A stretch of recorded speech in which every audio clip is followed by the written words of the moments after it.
사인이라는 것은 우리가 이제 이렇게 손 찢겼어요. 고각적으로 나오는 게 지문인식을 해요? 저기 아니요. 모스크에서 금요일만 정오 때 예배 때 이맘이 설교를 하거든요. 그때 설교의 첫째 문장이 왕의 이름을 불러요. 손자병법의 내용이 뭐가 있지라고 한다면 뒤지기면 백전백승. 싸우지 않고 이기는 것이 상책이다. 직접 교전을 하지 않아도 승세를 확보할 수 있는 모든 것을 이미 국가가 시스템을 갖춰놓는다는 거예요. 서희의 강동육주 있잖아요. 서희는 이미 그 판도를 읽고 있었던 것이죠. 역사를 보다 가깝게, 역사를 보다 재밌게 전해드리고 싶습니다. 역사를 보다 진행을 맡은 허준입니다. 오늘도 인사하고 시작하겠습니다. 안녕하세요. 안녕하십니까. 경제사학과에서 고고학을 연구하고 있는 강인욱입니다. 네, 안녕하세요. 전남대 사학과에서 중국 고대사를 연구하고 교육하는 이성훈입니다. 안녕하세요. 박현도입니다. 서강대에서 이슬람사와 중동사를 가르치고 공부하고 있습니다. 예, 안녕하세요. 한국이집트학연구소의 광민수입니다. 이집트학과 고고학을 연구하고 있습니다. 드라마 혹은 애니메이션 혹은 게임을 통해서라도 삼국지를 접해보신 분들이라면 드디어 나에게 옥새가 들어왔어. 뭐 이 장면을 한 번쯤은 경험해 보시지 않으셨을까 하는 생각이 드는데, 우리 이성원 교수님과 함께 이 옥새 이야기 한번 나눠봤던 적이 있습니다. 상징성, 대의 명분이 갖는 것은 동양권에서는 이 역사적 의미가 분명히 있습니다. 다른 문화권에서도 이런 상징성을 갖는 물건들이 역사적으로 좀 많이 있을까요? 있죠. 그러니까 예를 들면 중근동에서 뭐 이집트까지 저는 모르겠습니다만 페르시아 제국을 보면은 다리우스 왕 때 왕의 그 인장을 만들어요. 근데 인장을 만들면 보통 우리는 그 이름만 쓰잖아요. 거기는 그림을 그리고 뭐 사자와 싸우고 있는 모습. 제국이니까 언어가 한 개만 쓰는 게 아니잖아요. 그래서 이제 페르시아어, 바빌론에서 썼던 말, 엘라모 이런 식으로 해가지고 쐐기 문자로 양쪽에다가 하는 그러한 인장을 쓰기도 하고요. 뭐 그게 이만한 큰 뭐 그렇게 크지는 않습니다. 이 정도 되는 판에. 예, 그리고 그 이전에는 쿠로슈 대왕 같은 경우에는 인장이라고 하긴 좀 그렇지만 실린더라는 게 있어요. 실린더식으로 이렇게 해가지고 거기다 글씨를 다 새겨가지고 포고문을 쓰는 겁니다.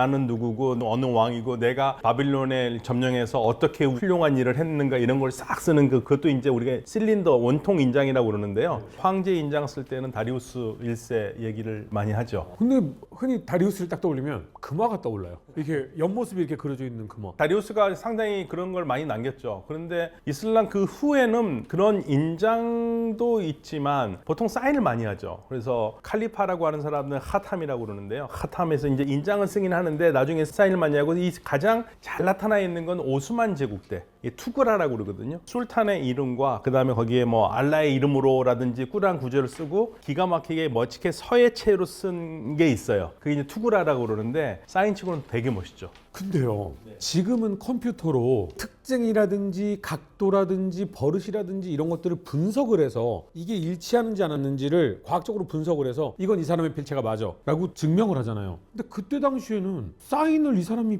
비슷하게 베꼈는지 아니면 진짜 그 사람의 사인인지 근데 술탄 사인 같은 경우에는 모방하기가 불가능하죠. 왜요? 아니 정교하기도 하고, 그리고 또 서예체로도 쓰기도 하고 굉장히 정교합니다. 근데 실질적으로요, 인장보다 더 중요한 거는 저는 뭐라고 생각하냐면 이 지역을 누가 다스리는가를 선포하는 거거든요. 호투바라고 그러는데 모스크에서 금요일만 정오 때 예배 때 이맘이 설교를 하거든요. 그때 설교의 첫째 문장이 왕의 이름을 불러요. 축복을 받는 왕의 이름을. 그러면 그거를 들으면 지금이야 우리가 뭐 인터넷 있고 어디 있으니까 내가 어디 가면 누가 다스린 거 알고 있지만 그 당시 모르잖아요. 근데 금요일날 그 이맘이 딱 하는 거 들으면 이 지역의 통치자가 누군가. 그리고 왕조가 바뀔 때도 이맘이 먼저 그 왕의 이름을 하면 끝나는 겁니다. 이게 살라딘이 이집트를 정복할 때도 살라딘의 이름으로 투바가 울리니까 살라딘이 이게 지배한다는 게 되는 거고, 그 흔적이 어디서 남아 있냐면 천주교 신자분들은 미사 말미에 우리 교황 프란치스코와 우리 주교 누구와 이렇게 나오잖아요. 그거예요. 그게 그런 전통이 있구나. 예, 주교가 다 다르잖아요. 서울대교구 주교가 다르고 광주고 다르고 다 달라요. 주교가 대빵이거든요. 그러니까 교황 다음에 주교 이름이 나온 겁니다. 그거 보면 여기 내가 지금 어느 교구에 있구나라는 걸 알게 되는 거예요. 전 세계가 똑같습니다. 그럼. 우리 교황 누구와 우리 주교 누구의 이름으로 이렇게 하는 게 뭐 기도해 주소서 이렇게 뭐 돌봐 주소서 하느님께 얘기하거든요. 그 부분. 그게 이제 일종의 코투바예요. 이슬람에서는 우리의 왕 누구와 네, 우리 왕 누구 하느님을 축복하소서 뭐 이런 식으로 나옵니다. 근데 지금도 모든 왕국 같은 경우 경우에는 공식 설교문 같은데 첫 마디가 그 왕 이름이 나와요. 그러면 이 나라는 누가 다스리고 있구나 알게 되는 이슬람은 금요일 날 네, 금요일 정오 합동 예배 그때 유일하게 설교가 있어요. 사실 사인이라는 것은 우리가 이제 이렇게 글씨를 쓰고 난 다음에 일이지 않습니까? 근데 그 전에는 사실 이게 손짓기였어요. 고고학적으로 나오는 게 지문인식을 해요? 저기 아니요. 아르헨티나하고 인도네시아에 보면 구석기 시대에 벽화가 나왔는데 이렇게 사람 톤 그림들이 막 찍혀 있었어요. 그래서 이거 갖다가 어떤 사람들은 뭐 성인식을 뭐 의미하는 것이다 뭐 이렇게 할 수도 있고 뭐 다양한 의미는 있겠죠. 어쨌든 각각의 사람의 개인의 어떤 손가락들이 다 표시가 되어 있고 접어서 한 것도 있었어요. 그런데 그 다음에 이제 글씨를 모르는 사람들이 표시할 때 어떡하냐? 손 대고 이렇게 그리는 거죠. 그리고 나중에 누가 네가 했어 보면 딱 대서 맞으면은 물론 이제 완벽히 안 맞겠지만 적어도 그 사람과는 비슷하게 맞을 수 있으니까. 그래서 이게 우리가 사인 자체가 사실은 다양한 형태로 그 사람을 인지시키는 거거든요. 근데 그 풍습은 아마 사피엔스가 등장하면서부터 발달해 왔을 것이다. 서명과 관련해서 기네스북에 공식적으로 기록되어 있는 가장 오래된 서명 2개가 있어요. 그러니까 하나는 펜으로 쓴 건 아니고 서령 문자를 점토판에 새길 때 사용한 사인인데 이제 이거는 한 기원전 2600년경에 우르 사망조 시대 때 점토판에다가 이제 아두라고 하는 서기관이 자기 이름을 써놓은 사례가 실제 기네스북에 최초의 서명으로 기록이 등재가 되어 있고 펜으로 아예 쓴 거 이집트 쪽에서 나오거든요. 지난 시간에 제가 잠깐 말씀드렸었던 그 난파당한 선원 이야기 판본 중에서 러시아에 있는 게 있어요. 상트페테르부르크에서 소장 중인 그 파피루스 사본이 있는데 거기에 아메나아라고 하는 어떤 이 서기관이 마지막에다가 자기 이름을 써요. 사실 되게 이렇게 보통 자기 이름을 서기관이 쓰는 사례는 거의 없거든요. 그렇기 때문에 요거는 이제 펜으로 쓴 최초의 서명이라 보통 일컬어집니다. 그리고 이제 이거 이외에도 이제 아까 이제 선생님께서 키루스 대왕의 실린더 말씀하셨는데 요거는 일종의 원통형 그냥 점토판이라고 생각하시면 되고 요거 말고 진짜 실린더 인장이 있어요. 실린더 실이라고 하는데 또 손가락만 해요 대체로. 요게 이제 재미있는 게 이게 원래 최초로 발견되는 지역은 메소포타미아 지역이에요. 대략 한 기원전 한 6000년 요 정도에 발견이 돼요. 요게 이렇게 점토판에 돌리면은 그림이나 글자가 새겨져 있어가지고 도장인데 돌리는 도장인 거예요. 예, 찍히는 거예요. 그리고 이제 구멍이 안에 뚫려 있어가지고 목걸이로 갖고 다닐 수 있거든요. 근데 이게 계속 사용이 되고 메소포타미아 지역에서 요게 그리고 인더스 문명권에서도 확인이 되고 거기서도 자기들이 만들어요. 이집트에서도 확인이 돼요. 그러니까 요 실린더형 인장은 메소포타미아, 이집트, 인더스, 그러니까 하라파 문명이라고도 하죠. 요 세 지역이 굉장히 이른 시기부터 서로 교류를 했었다라고 하는 또 고고학적인 증거가 되죠. 굉장히 사례가 많아요. 그러니까 엄청나게 많은 사람들이 사인으로서 자기를 표현하기 위해서 항상 갖고 다니면서 사용했었던 것으로 생각이 됩니다. 사실 그 목축민들 땀가도 보면은 목축이 시작된 게 6,000년 전이지 않습니까? 아마 수천 마리 자기 짐승들 관리할 때 그런 식으로 아마 이게 낙인을 친다라고 하지 않습니까? 우리가 그런 게 있었을 거예요. 다만 이제 뼈에까지 안 남아 있는데 뼈에는 안 남아 있지만은 가끔씩 보면 거기에 독특한 자기만의 종족의 기호가 있거든요. 개인의 사인이 아니라 하나의 그 부족이나 집단이 소유했었던 가축들 그들을 상징하는 사인이 됐고 그 나중에 몽골에서 배너에 나오는 깃발의 문양이 거기서 시작됐기 때문에 아마 몇천 년 비슷했을 것 같아요. 상징 기물하면 이집트 오시리스의 권장과 도리깨 그러니까 그게 상징물 중에서 이집트에서 사용하는 선생님이 말씀하신 게 이제 오시리스가 주로 많이 들고 다니는 성물들이 있어요. 가장 대표적인 게 헤카라고 하는 갈고리 형태, 그다음에 넥헤크라고 하는 이렇게 도리깨가 있어요. 이게 이렇게 오시리스가 주로 들지만 오시리스만이 아니라 신하고 파라오만 드는 물건들이에요. 그러니까 그거는 실물, 유물도 조금씩 나와요. 그리고 이제 석상이나 아니면 뭐 부조나 이런 데서 이제 들고 있는 모습으로 표현이 되고 정확한 연원은 모르는데 학자들에 따라서는 요 헤카, 요 갈고리 모양 성물이 농경이랑 관련되어 있고 요 넥헤크, 요 도리깨가 이제 양칠 때 쓰는 목축이랑 관련이 되어 있다라고 설명하기도 하고 또 그 반대로 해석하는 사람들도 있고 근데 아무튼 이집트에서는 헤카와 넥헤크는 진짜 많이 등장을 합니다. 그리고 더불어서 제두라고 하는 이렇게 오시리스 등뼈를 상징하는 지팡이 끝 머리가 있어요. 이렇게 사다리처럼 생겼거든요. 그것도 같이 들고 다니는 분들이 있어요. 페르시아에도 그 비슷한 게 하나 있어요. 보통 이제 현대 페르시아어로는 파라바하르 또는 프라바하르라고 그러는데요. 고대 페르시아 유역에 보면은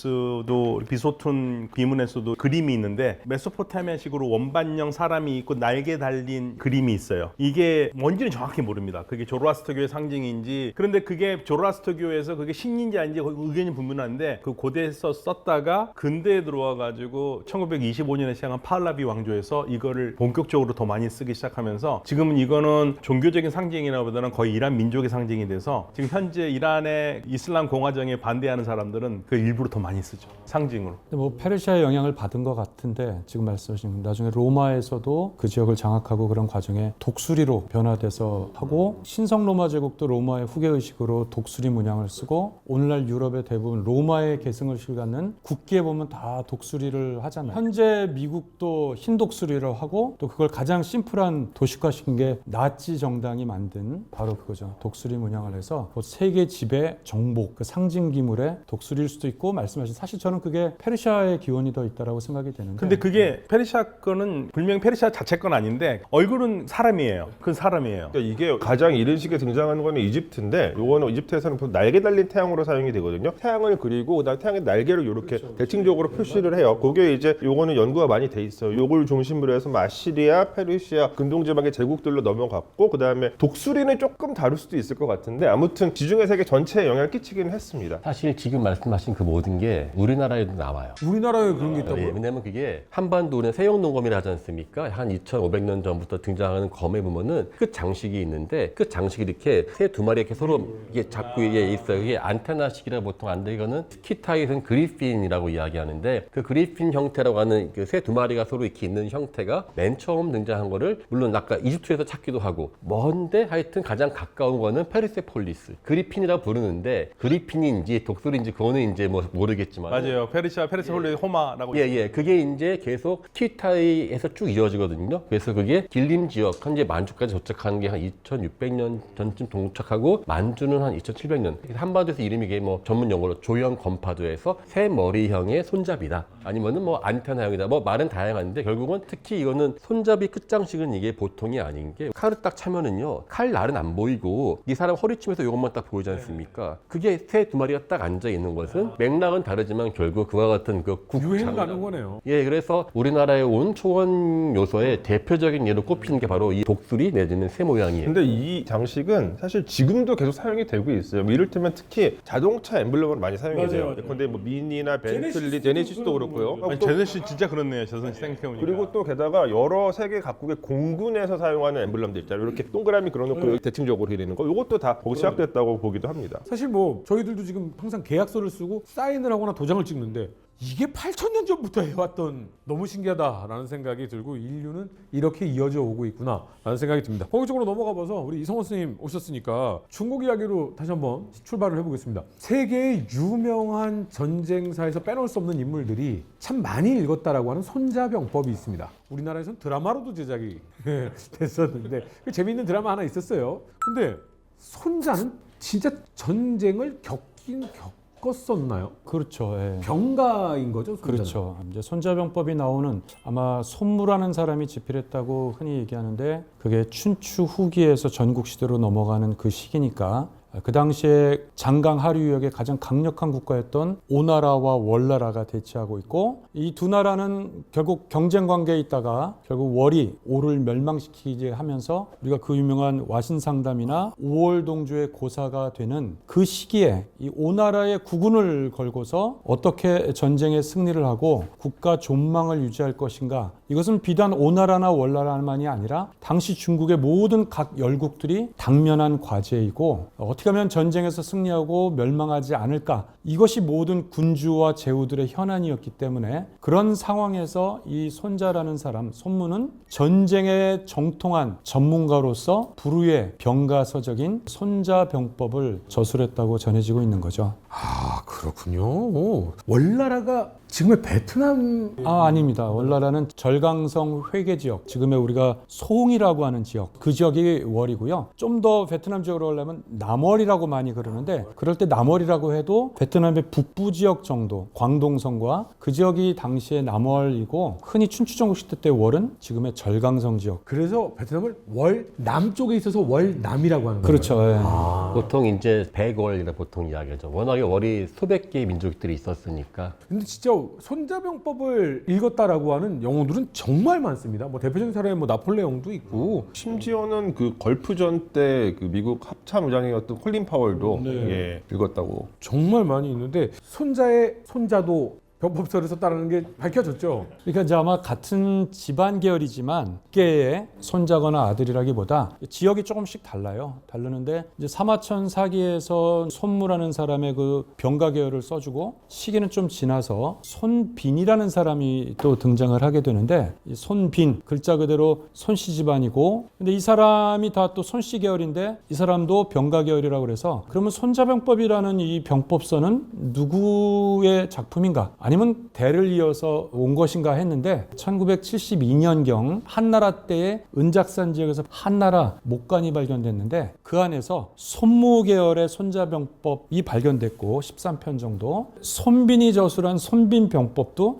별도로 또 발견이 됐어요. 그래서 사마천이 말한 대로 손무와 손빈은 조금씩 시간 차이가 있지만 각각 존재했던 역사 인물이고 각각의 병법서가 있었다라는 것이 이제 확인이 된 거죠. 혹시 다른 지역에서도 병법서라고 발견되고 꽤나 유명한 병법서가 있어요? 그러니까 이슬람 세계에서도 뭐 전쟁에 관한 책은 꽤 있어요. 예를 들면은 10세기에 굉장히 유명한 파라비라는 사람이 있거든요. 철학자인데 이 사람은 전쟁을 어떻게 해야 되는가, 뭐 국가로서 어떻게 해야 되는가 이런 것들을 하는 게 막 기타블 하르브 뭐 이런 책이 있고 그리고 전쟁이 어떻게 역사적으로 됐고 어떤 병법을 썼는가에 대한 책이 이제 푸투르 불단이라고 그래서 알발라두리라는 역사 9세기에 쓴 사람이 있고 그리고 뭐 전쟁을 어떻게 수행을 해야 되고 군대를 어떻게 조직을 해야 되는가라는 걸 마와르디가 쓴 책이 11세기에 있거든요. 그런데 손자병법 같은 책은 아니에요. 사실 제가 이해한 바로는 저도 손자병법, 손빈병법을 봤는데 저는 이걸 보면 어떻게 이걸 가지고 작전 짤 수 있을까? 한 2500년 전에 그 책을 왜 지금도 보고 있는가 하는 것은 오히려 그거는 전략서가 아니라 병학이라고 보통 이야기하는데 군대를 경영하는 경영의 어떠한 입장에서 그걸 봐야 되기 때문에 오히려 읽힐 수 있는 것이 아닌가 싶고 그렇게 본다면 그런 식으로 쓰여진 책, 즉 전쟁에서의 전략을 짜는 것이 아니라 전쟁에 임하는 국가의 태도를 보여준다는 거에서는 거의 유일했었던 것이 아닌가 싶어요. 이 이후에 정말 많은 군의 지도자들이나 전략가들이 많이 읽은 책이 이제 클라우제비츠의 전쟁론이잖아요.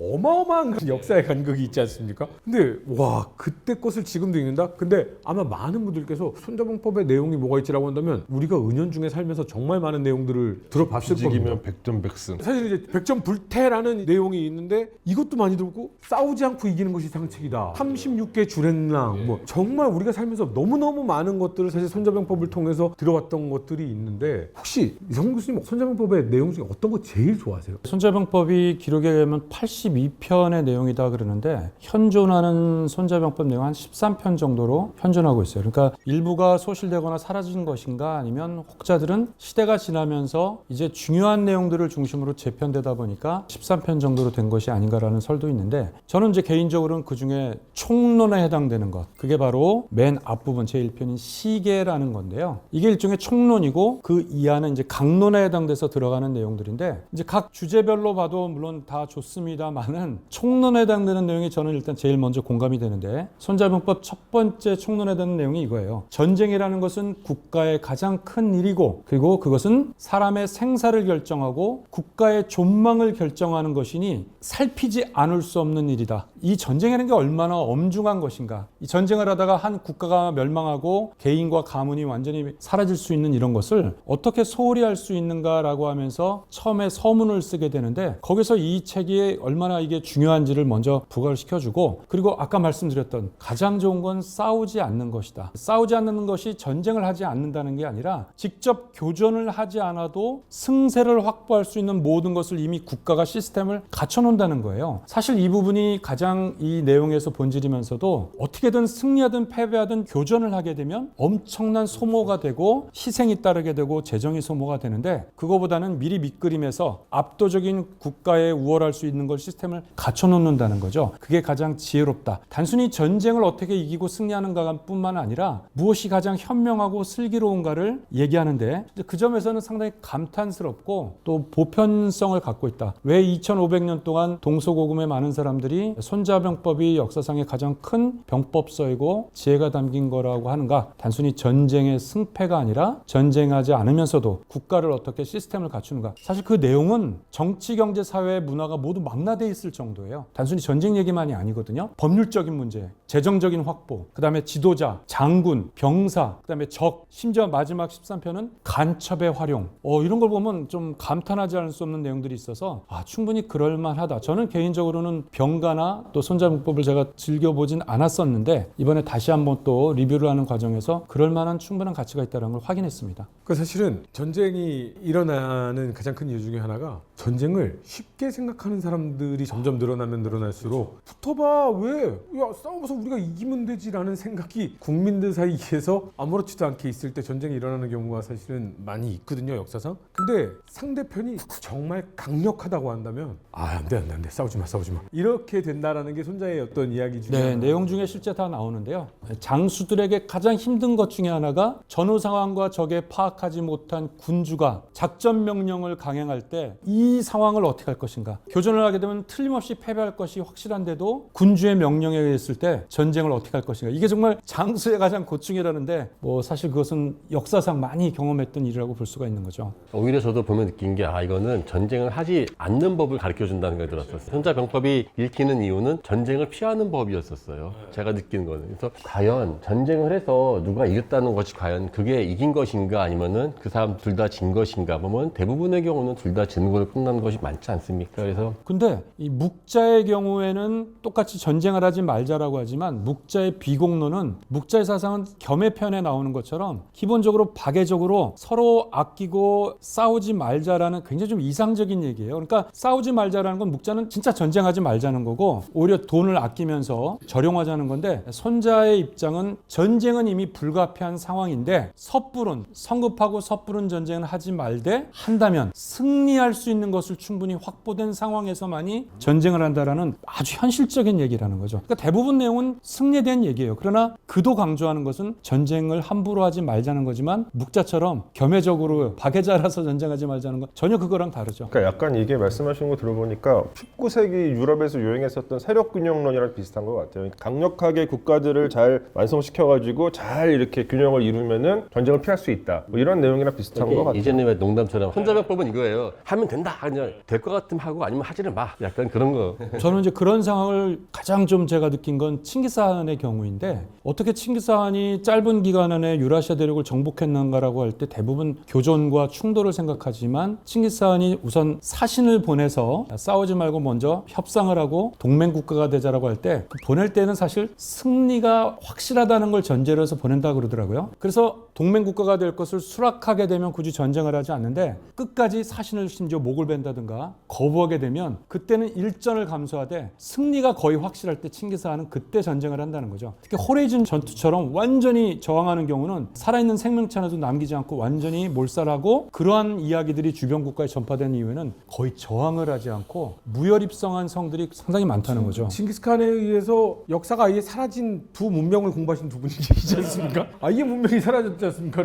아니요, 러시아는 그거는 좀 오해인 게 반대로 러시아는 유럽에서는 유럽을 안 쳤거든요. 자기들은 타타르의 멍이라 그래서 200년간 부끄러워하는데 사실 국가의 기틀도 세워지고 군사력 모든 것이 이제 완성이 되었기 때문에 유럽의 변방 국가에서 유라시아의 중심 국가로 거듭날 수 있었던 거는 역설적으로 타타르의 멍일 수도 있다라고 하는 것이 최근에 이제 등장하는 그런 설이기도 하기 때문에 물론 창피하죠. 창피하지만 약간 정신승리의 경향도 좀 아니요, 근데 그게 어쨌든 뭐 논쟁이 여전히 있겠지만 미소 양강국으로 성장할 수 있었던 그 출발점은 어쩌면은 징기스칸에서부터 볼 수 있을 것이다라고 하는 게 요즘에 다시 등장하고 있는 유라시아 사관인데 물론 정신승리도 있는데 제가 봐도요 징기스칸 덕택에 러시아는 꽤 발달된 나라로 성장할 수 있었다. 다시 한번 무에서 유로 이제 시작이 그렇죠. 이슬람 예. 세계에서는 좀 두 가지 상반된 이미지가 있어요. 그러니까 1258년에 그 몽골군이 바그다드를 점령을 하고 그러면서 뭐 불태우고 이슬람 문화가 뒤처졌다. 그래서 오늘날 서양한테 진 거를 몽골에 되돌리는 경향이 좀 있거든요. 그런 게 있는가 하면 오히려 징기스칸 이후에 무슬림 세계가 더 넓어졌고요. 그리고 예를 들면 무갈 제국, 영국이 지배하기 전까지 인도 지역을 다스렸던 무갈 제국이라든지 그 앞에 뭐 아미르 티무르라든지 전부 다 이 중앙아시아 쪽에서는 거의 빠짐없이 자신들이 다 징기스칸과 관계가 있는 그 집안 사람이라는 걸 항상 내세웠어요. 인도 차이나 반도 인도 밑에 지역 전부 다 무갈 제국의 어떤 영향을 다 받은 그러니까 거의 바부르 같은 경우에도 자기 전부 다 그래서 징기스칸의 딸들과 결혼한 사위국이다 이런 식으로 해가지고 징기스칸과 연결을 했으니까 이게 징기스칸을 바라보는 몽골을 바라보는 눈이 두 가지 상반된 시각이 있습니다. 당대에는 침략자였지만 이후부터는 나는 징기스칸을 내세울 때 비로소 나라가 흥할 수 있었던 거죠. 약간 그렇게 따지면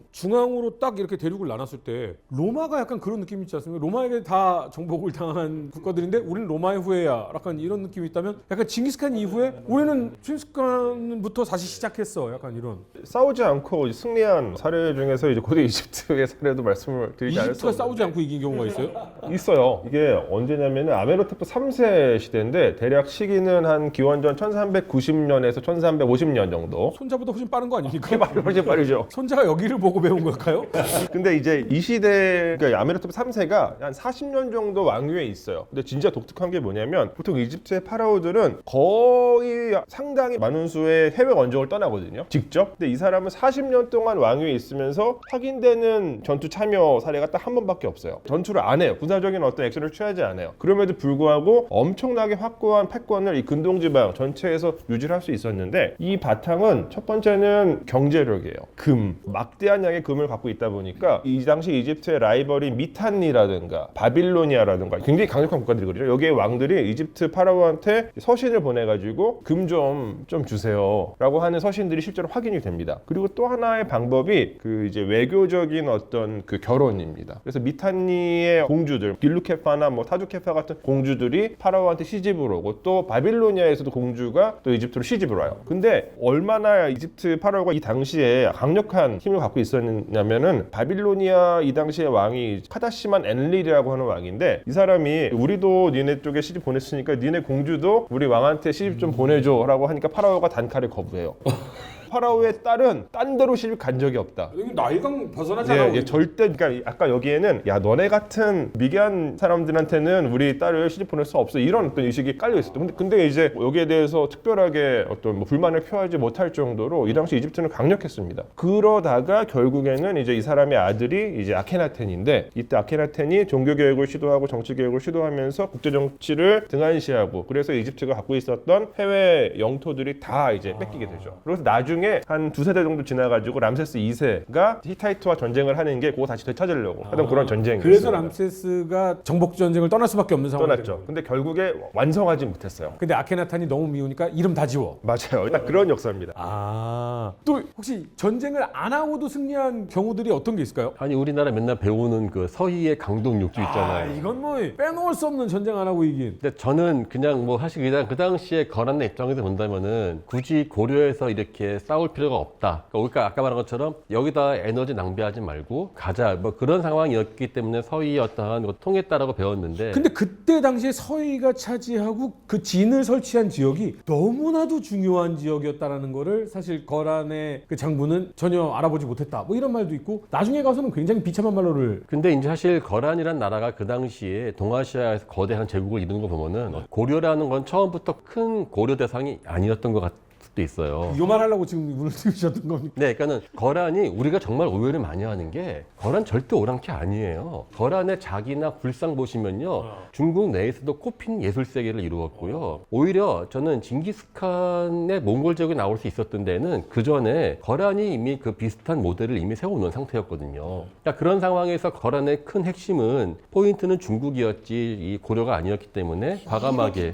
이렇기 때문에 입장을 바꿔 생각하면 그런 거대한 제국을 상대로 전투도 벌이지 않고 가장 중요한 진을 칠 수 있는 지역을 확보하고 목덜미를 탁 잡고 있었다. 이게 대단한 거 이제 아닙니까? 서기는 이미 그 판도를 읽고 있었던 것이죠. 거란이 얼마나 이제 그들의 어떠한 야심이나 이런 것들에 대한 정보가 있기 때문에 그와 같은 과감한 팩감을 던질 수 있었던 것이죠. 저쪽 상대방의 마음을 이미 읽고 있었으니까. 최근에 싸우지 않고 이긴 전쟁이 두 가지가 있죠. 2021년에 아프가니스탄에서 탈레반이 카불 점령할 때 거의 싸우지 않고 무혈 입성했거든요. 그리고 최근에 알레포가 11월 29일에 그 HTS 극단주의자라고 하는 미국에서 테러지구로 지정하는 애들이 거기를 함락을 했고 거의 11일 만에 12월 8일에 다마스쿠스를 점령했거든요. 거의 안 싸우고 이겼어요. 그러니까 상대방이 전의를 상실한 겁니다. 총 제대로 안 쏘고 그냥 들어오는 거죠. 그러니까 이런 경우에는 왜 상대방이 무너졌냐면 이미 전의를 상실했고요. 그들이 경제적으로 힘들었고 그리고 자신들을 지휘하던 지도층들이 이미 뭐 신뢰를 잃었기 때문에 그러면 전쟁이 끝나는 거죠. 사실 뭐 우리나라 굳이 또 하나 하나 더 하자면은 싸우지도 않고 진 경우가 있었으니 이만조선 망할 때 도저히 안 되니까는 아예 내통을 해가지고 그 안에서 반란을 일으켜서 그냥 결국은 스스로 무너지지 않습니까? 그것도 중국에서 본다면은 싸우지 않고 내분을 일으켜서 멸망시킨 경우도 들어가지 않을까요? 이제 삼국지에서 사마이 같은 경우가 저는 손자병법에 매우 정통했을 거라고 생각이 되는데 적벽대전 이후에 형주 지역, 가장 중요한 땅인 형주 지역을 유비가 차지하고 있는 이 땅, 거기다가 관우가 지키고 있는 이 땅을 사마이가 손권과 관우와의 반관계식으로 좋지 않은 이 관계를 이용해서 손권의 세력을 이용해가지고 관우도 죽이고 형주 땅을 차지하게 되는 이 과정은 아주 절묘하게 사마이가 이걸 활용하게 되고 나중에 오장원 전투 즈음에서도 끊임없이 장거리 원정으로 와서 교전하기 원하는 제갈량을 수비 위주로 기다리며 싸우지 않고 기다리다가 특히 마지막 제갈량에 심신이 와병이 있다는 걸 확인하고 승리가 확보된 그 순간에 결국 전쟁을 교전을 하게 되면서 승리를 쟁취하는 이 과정을 보면은 끊임없이 기다리면서 적의 동태를 파악하고 싸우지 않으면서도 땅을 확보하고 여러 가지 과정들이 사마이의 경우가 정말로 그런 것에 탁월한 인물이지 않을까라는 생각이 들어요.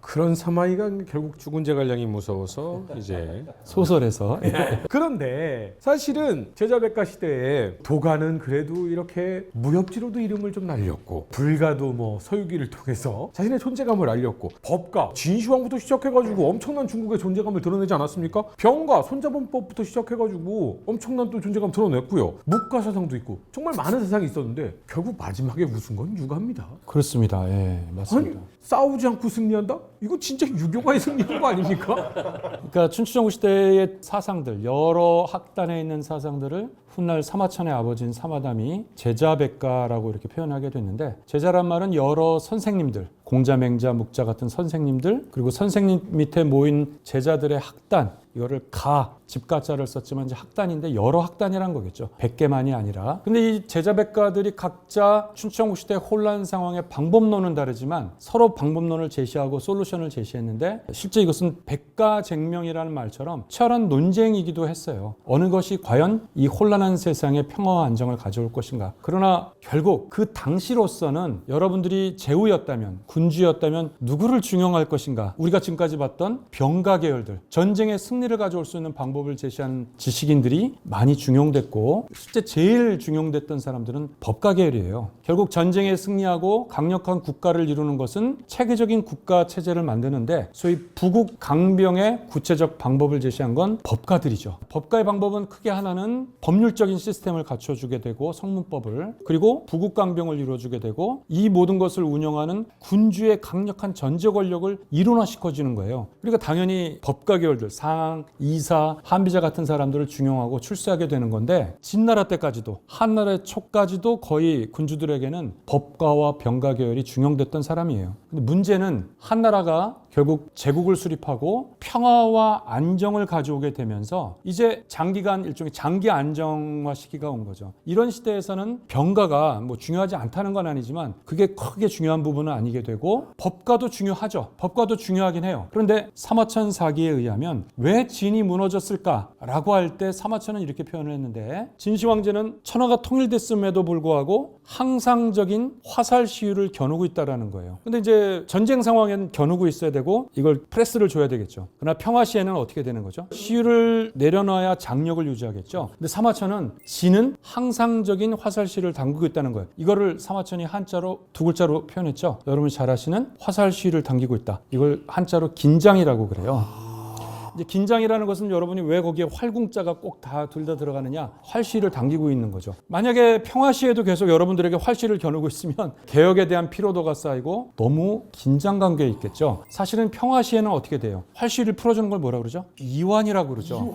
왜 이완에 이자에 활궁자가 들어가는지 아시겠죠? 그렇다면 한이 안정을 누린 다음에 보다 교묘하고 세련된 통치 방법이 필요하게 되는데 놀랍게도 반전되는 건데 바로 한무제 시기의 번영 시기에 유학자들의 간언에 의해서 보다 고도의 테크닉을 갖추고 자발적인 충성을 유도할 수 있는 좋은 방법은 유학사상이라는 것을 그때 다시 생각하게 되면서 한무제가 최고의 유학자인 유가경전 오경에 정통한 선생님들을 모셔오는데 이제 그 선생님들을 박사라고 그랬어요. 그래서 오경의 박사님들을 모셔오고 국가의 자제들 국가 귀족의 자제들을 국자라 그러죠. 국자들을 가르치는 최고의 교육기관을 태학을 설치하고 예계에 있는 큰 학문이죠. 그래서 우리는 서양의 유니버시티나 칼리지를 번역할 때 조합이나 이런 유니언이라고 안 그러고 육아의 최고의 교육기관을 태학이라고 하기 때문에 대학, 태학이라고 한 거죠. 그러면서 국가가 지식인들에게 육아적인 방법을 가르치면서 마치 부모가 무조건적인 사랑을 자녀에게 베풀고 자녀는 부모에게 효를 하듯 만백성의 어버이인 황제가 바로 여러분들에게 은혜, 자를 베푸니 백성들은 황제에게 맹목적 효와 같은 충을 요구하는 대단히 세련된 방법. 이게 이제 충효의 강조이고 육아경전에서 나중에 효경이란 거를 따로 짜집기해서 만들게 돼요. 왜 이런 것들을 강조하는가? 이게 육아적인 종적 질서에 정통하고 또 하나는 세련된 의례 문화,